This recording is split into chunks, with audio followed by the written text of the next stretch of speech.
Hello friends, নানান ব্যঞ্জনে তোমাদের সকলকে স্বাগত জানাচ্ছি।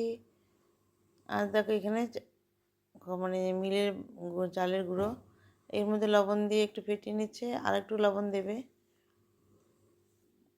আগে অল্প একটু দিয়েছিল, তো এখন আর একটু লবণ দিয়ে দিচ্ছে।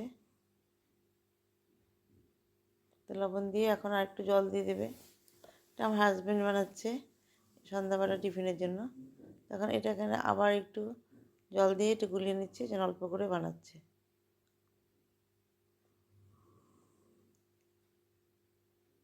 এইভাবে ভালো করে ফিটিয়ে নিয়ে এখন এর মধ্যে দিয়ে দিবে হচ্ছে একটু বেকিং পাউডার।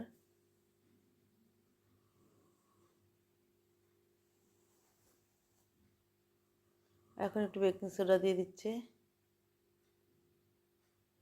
দিয়ে ভালো করে ফিটিয়ে নিয়ে তো একটা বসিয়ে দিয়েছে, সেটা আমি স্কিপ হয়ে গেছে।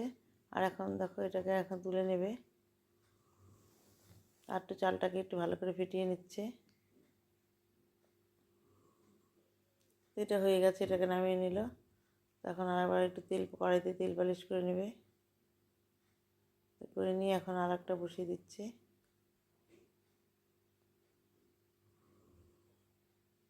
এখন ঢেকে দেবে, আর উপর দিয়ে একটু জল দিয়ে দেবে চারিদিকে। এইভাবে পিঠাগুলোকে সে বানিয়ে নেবে। তো একটা নামিয়ে নিল, এখন আর একটা বসাবে। আবার তেল পালিশ করে দিয়ে আর একটা বসিয়ে দিচ্ছে। এখন উপর দিয়ে দেখো জল দিয়ে দিল, দিয়ে এখন এইভাবে পিঠাগুলো বানিয়ে নিচ্ছে। আর দেখো একটু ফুটো ফুটো হয়ে গেছে, কী সুন্দর। তো আমি বানালে হয়তো হতো না। তো এইভাবে সব পিঠাগুলো বানিয়ে নিল। তো বন্ধুরা, তোমাদের যদি ভালো লেগে থাকে, নতুন বন্ধুরা প্লিজ একটু কমেন্টস করবে আর পাশে আসবে।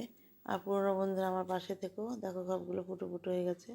আর এদিকে মুড়ির মোয়া আর তিলের নাড়ু বানিয়েছিল, যেটা মানে এত তাড়াতাড়ি বানায় না, আমি আর যেতে পারিনি। তো এরকম তিলের নাড়ু আর মুড়ির মোয়া আমি এখানে অল্প করে দিয়েছি আর কি প্লেটে। তো বন্ধুরা, তোমরা সবাই ভালো থেকো, সুস্থ থেকো।